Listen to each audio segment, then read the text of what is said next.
Are you ready to get started? I think we are too. So good morning, everyone. This meeting is called to order. Mr. Troman, has anyone signed up for public comment? Thank you very much. Once again, Ms. Miller, good morning. Good morning. No cases to reconsider under agenda item 3. Correct. No cases. I can't hear myself over this microphone. Is it working at all? Mic check. Yeah, I think it there we are. is. Yep. Normally I can hear myself on the reverb in the room, but not today. Oh. All right, tax liability cases. We have no tax cases on docket 6. Correct. No fair housing cases. Correct. No No chi- case. No Yes, chi- sir. Yeah, no child labor cases Correct. and no wage claim cases on docket 6 That is correct. No wage claim cases. at all. And so then we'll move to agenda item 8, consideration of unemployment insurance cases on docket 6. Yes, sir. Please proceed when you're ready. Case number 3260456, Commissioner Esparza. Thank you. The AT decision is not supportable. Same. Y'all hear me okay? The original notice of a maximum potential chargeback was mailed to the employer during the pandemic, a time when many restaurants, including the employers, were still shut down. And TWC and postal systems continue to be overwhelmed. The employer's late response to the NMPC, its failure to appear at the 2 first hearings, and its late request to reopen the first hearing were all attributable to COVID-related mail issues, the lingering effects of pandemic shutdowns, and the inconsistent and misleading messages that it received from TWC at a time concerning the need to respond, to appeal, or to participate in a hearing. On the merits of the chargeback issue, the employer has consistently stated that the claimant's work separation was disaster-related. Accordingly, we should reverse the AT decision. The employer had good cause to miss the first and second hearings. The employer filed a timely request to reopen the first hearing. The employer filed a timely response to the NMPC, no chargeback. The AT decision is correct. The employer failed to establish good cause for missing AT2. As the employer was only checking its mail about once a month and did not offer any other explanation for why it missed the hearing.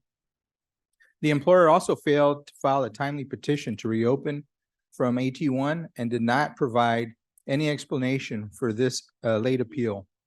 Therefore, the commission did not have jurisdiction to consider the underlying merits and due to the employer's late appeal. Affirmed the AT, employer did not have good cause for missing AT2, late employer petition to reopen AT1, late response to notice of maximum potential chargeback, charged the employer's account. I concur with Commissioner Esparza.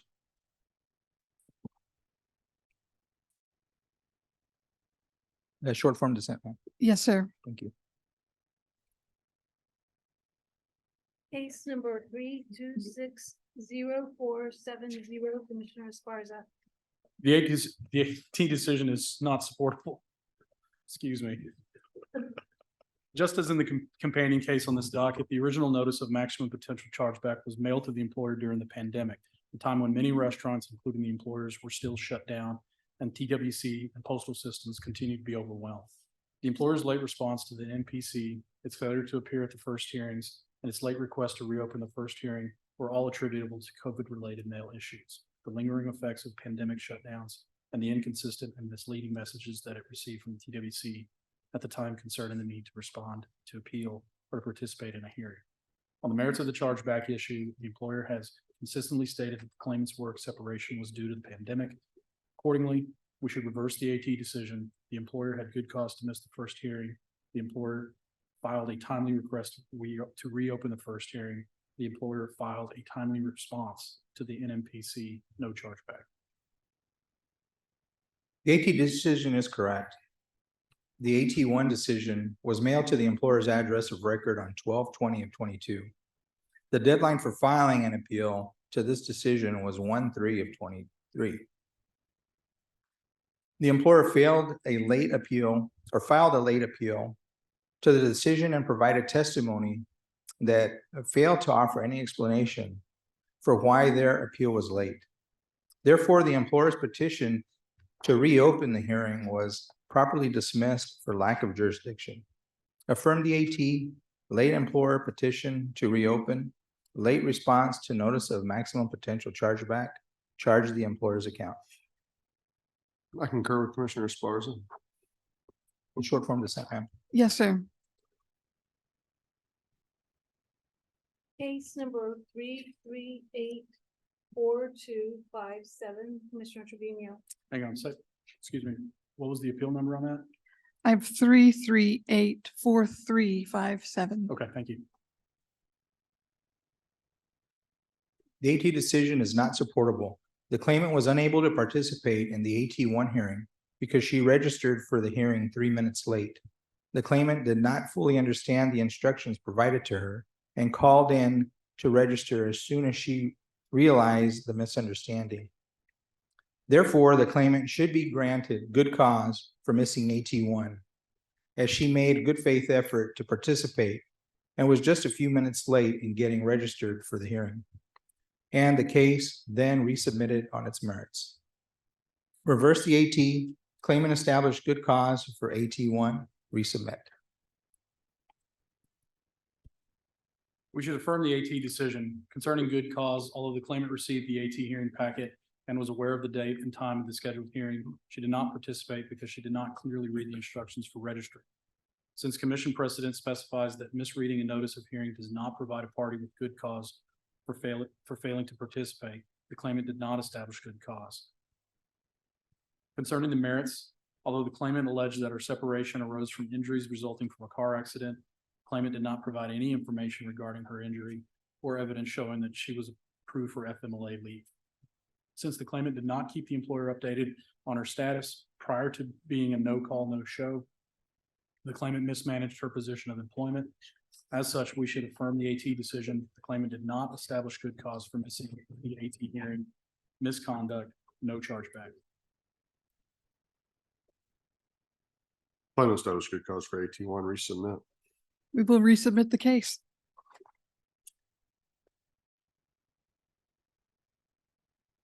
Case number 3463992, Commissioner Esparza. Thank you. We should modify the appeal to tribunal decision. The claimant was discharged for insubordinate behavior during a verbal altercation with his supervisor. The claimant may have denied calling a supervisor an idiot, but admitted that he called him incompetent during the incident.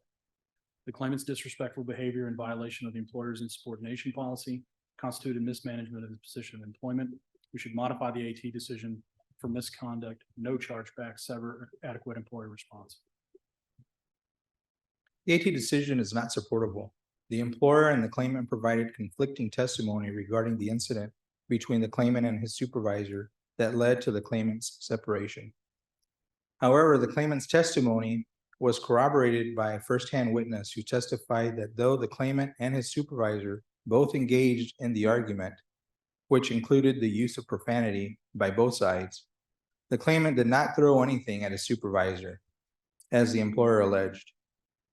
The claimant and his witness also established that the supervisor was known for being difficult to work with and created a hostile work environment. Therefore, the employer has failed to show that the claimant initiated or escalated the argument such that his actions would be considered misconduct connected with the work.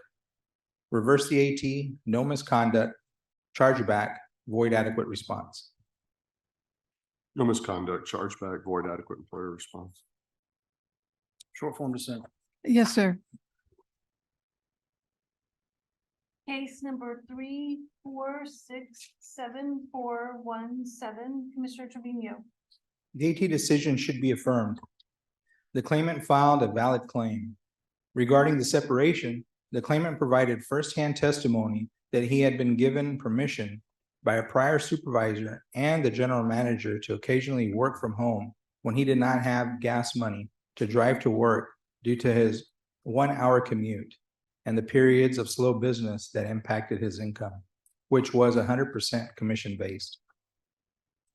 The claimant also testified that when his request for a draw against his commission was denied, he informed the employer that he would need to work from home and then did work from home on 10/27 of 22 through 10/29 of 22.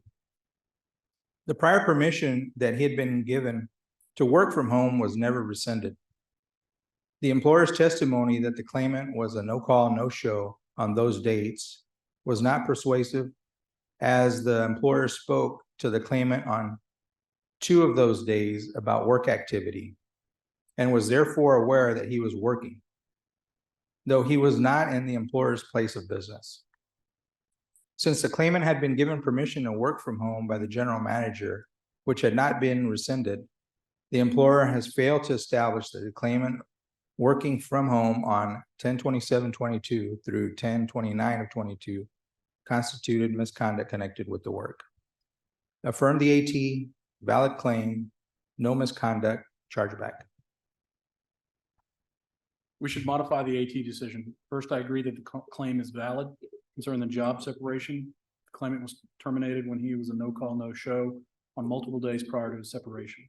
Although the claimant alleged that he had reported to work on the days in question, in his fact-finding statements taken closer in time to the discharge, the claimant stated he was not present for work due to various personal reasons.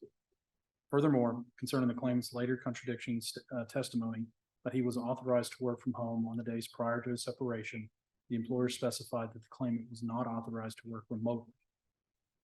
Moreover, the claimant lacked the required software to work from home. Since the claimant's continued absences arose from personal reasons unrelated to work, the claimant mismanaged his position of employment. As such, we should modify the AT decision, valid claim, misconduct, no chargeback, adequate employer response.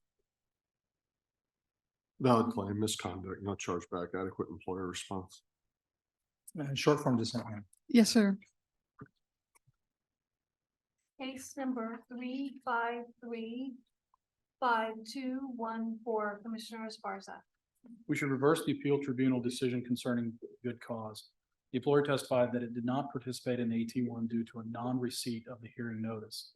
This may differ slightly from the employer's petition to reopen, but the result is the same under either scenario. The employer did not receive the hearing notice prior to the hearing. Under these circumstances, we should find that the employer established good cause for its non-appearance and resubmit the case for merits testimony. In addition, we should send a memo to investigate whether the claimant was properly reporting her earnings. The AT decision is correct. Although the employer's witness testified that they missed the AT1 hearing because they never received the hearing notice in the mail, the testimony was inconsistent and contradicted the employer's appeal, where it alleged receiving the hearing notice late. Additionally, the employer testified that it did not check its mail on a regular basis and that several staff members sorted the mail. Therefore, the employer's uncertain and inconsistent testimony about receiving the hearing notice was not sufficient to rebuke the presumption of timely receipt, and the employer did not show good cause for missing AT1. The evidence available at the time of AT1 established that the employer also filed an untimely appeal to the initial determination, and none of their appeals explain why the appeal was late. Affirm the AT, employer did not have good cause for missing AT1, late employer appeal, initial determination left in full force and effect. Employer established good cause for AT1, resubmit. We will resubmit the case. Case number 3546906, Commissioner Esparza. We should modify the AT decision. The claimant quit when he was unable to perform services for the employer due to ongoing issues with his internet service provider. Although the claimant had alternative ISPs available, the claimant did not attempt to obtain another ISP or remedy his concerns with the employer prior to his separation. Since the claimant had continued available work, but thereafter resigned without allowing the employer to address or rectify his concerns, the claimant's separation was a voluntary quit without work-connected good cause. As such, we should modify the AT decision to voluntary leaving, no chargeback, sever adequate employer response. The decision is not supportable.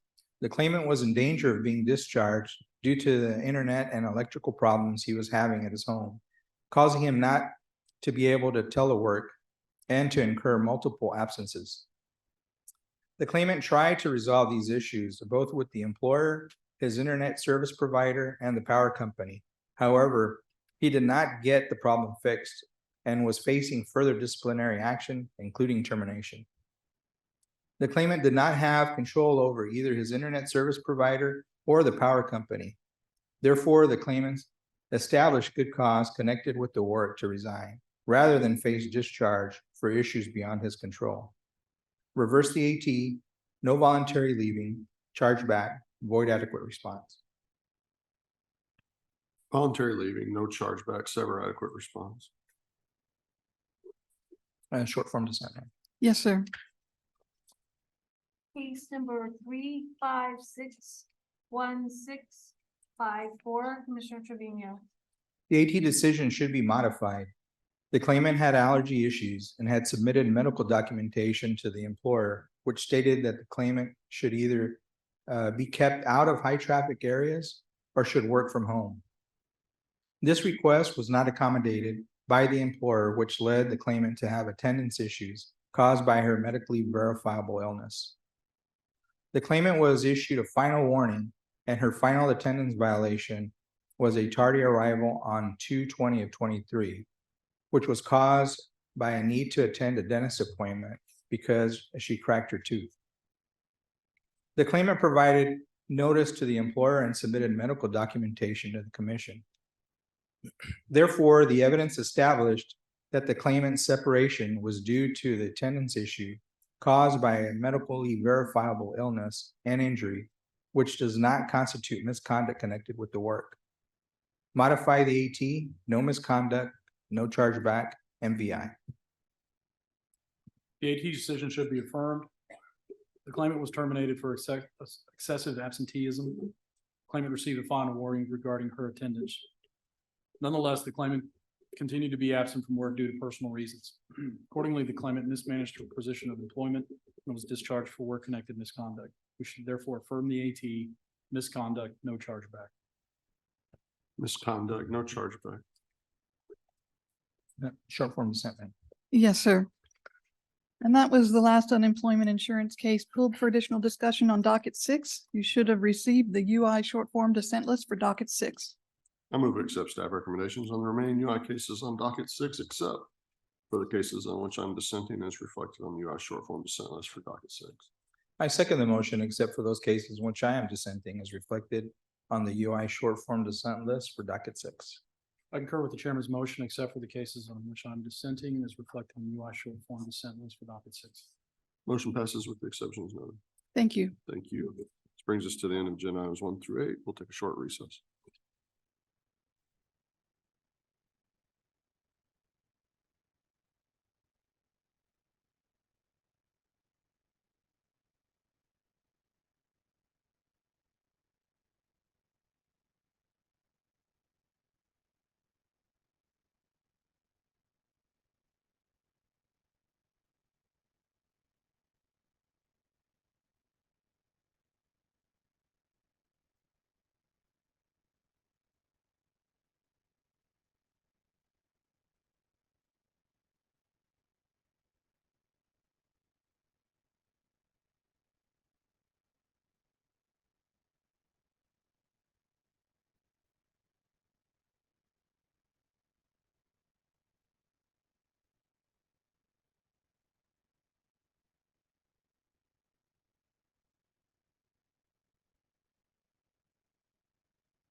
All right, this is agenda item 9, final rules for 40 Tech chapters 800 and 805.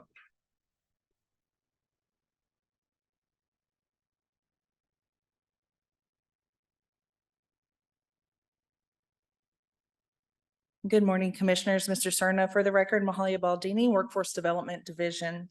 Commissioners, before you today for your consideration and adoption are final rule amendments to Chapter 800, General Administration, and Chapter 805, Adult Education and Literacy. In an open meeting on November 7th, 2023, the Commission approved proposed amendments to TWC's Chapter 800 and 805 rules. The proposed rule amendments were published in the November 24th, 2023 issue of the Texas Register for a 30-day public comment period. No comments were received. Staff recommends adopting the amendments to Chapter 800 and Chapter 805. Should the Commission choose to adopt the rules today, staff requests the ability to make minor, non-substantial changes to the document in order to comply with the publication requirements of the Texas Register and the Office of the Secretary of State. This concludes my remarks, and I'm happy to answer any questions you may have. Comments or questions? None here. No questions. Is there a motion? Chairman, I move to approve the adoption of amendments to 40 Texas Administrative Code, Chapter 800, Subchapter B, Allocations, and Subchapter L, Workforce Diploma Pilot Program, and Chapter 805, Adult Education and Literacy, as recommended today by staff. My second. To move second, motion carries. So agenda item 10, final rules for 40 Tech chapter 845, Texas Work and Family Clearinghouse. Good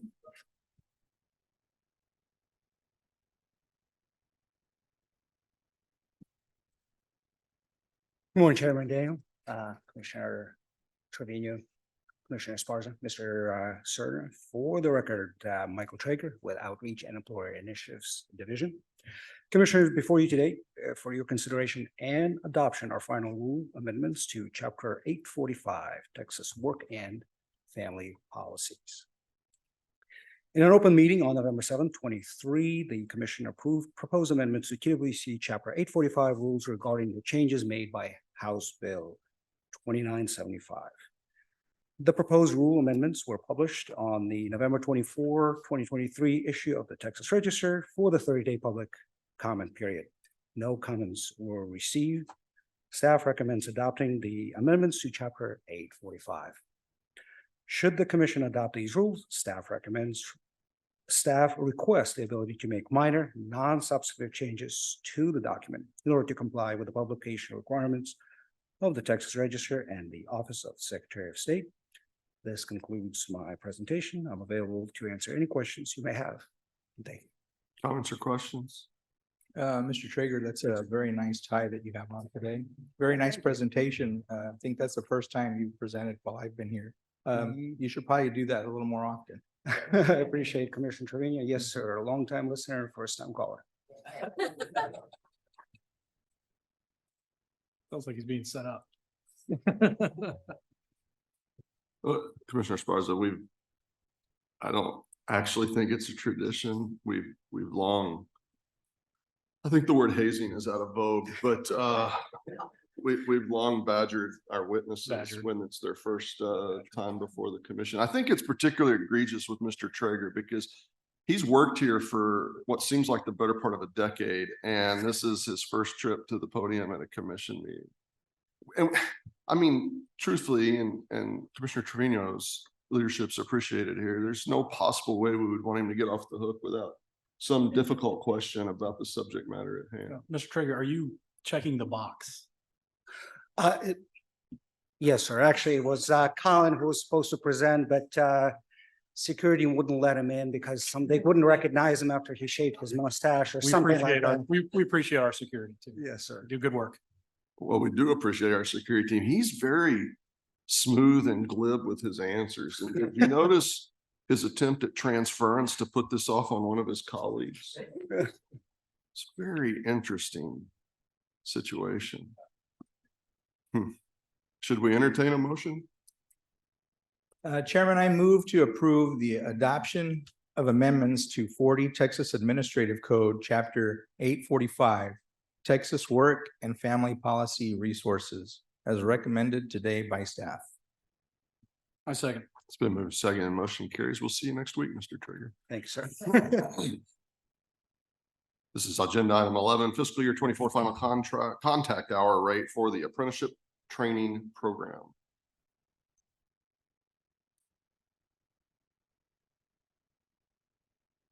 Good morning, Chairman Daniel, Commissioner Trevino, Commissioner Esparza, Mr. Sarna. For the record, Carrie Ballast, Workforce Development Division. At last week's commission meeting, staff were asked to bring forward options for funding of the final contact hour rate for the Chapter 133 apprenticeship training program. Today, staff present three options as laid out in your notebook materials for your consideration.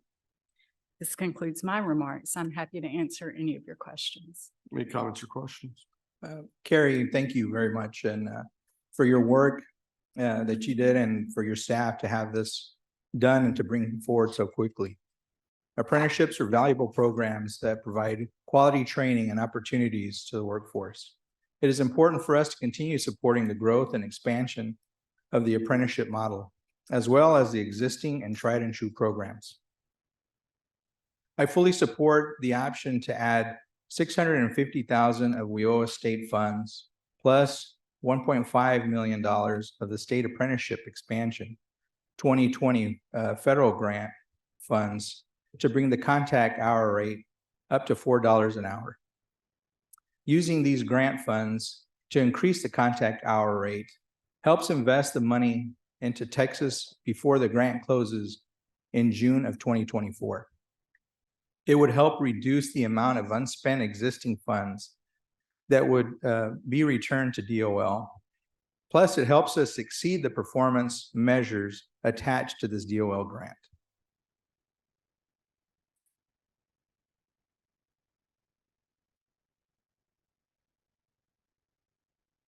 So I greatly appreciate what the apprenticeship program does, and it provides critical on-the-job training programs and other tools to the toolbox here. For me, for my personal help and understanding, I want to request a staff briefing on the long-term funding strategy for the apprentice program. In the event, I believe I concur with Chairman Trevino, with Commissioner Trevino, excuse me. Because from my viewpoint, I think the Ledge had supported the apprentice program with additional GR support and supported the industry recognized apprentice program with additional GR funding. And we also received federal expansion dollars for that. So I realize that some of the additional funding may not be available for contact hour rates, but I'd like to better understand the funding priorities and strategy to get to the $4 contract hour rate. So I guess my request is to see if we can get a little bit more, I can get a little bit more information before approving the or for making a motion on this.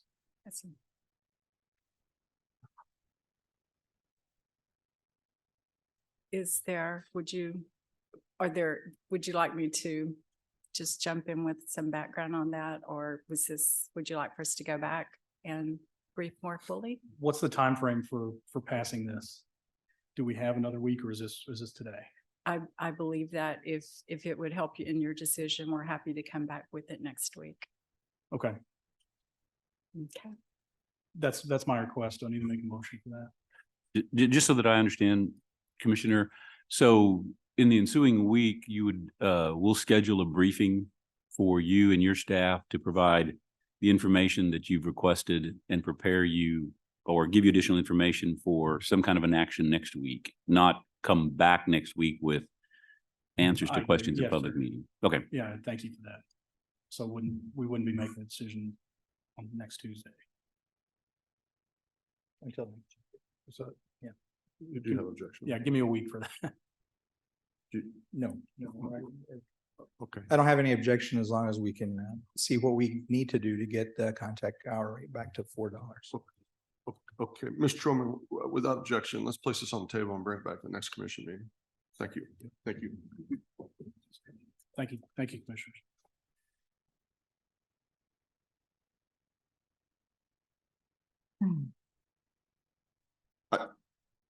I mean, I see a tie on the back row, which would normally indicate a legislative report. I think Lowell wants to bring a legislative report, Mr. Sinai.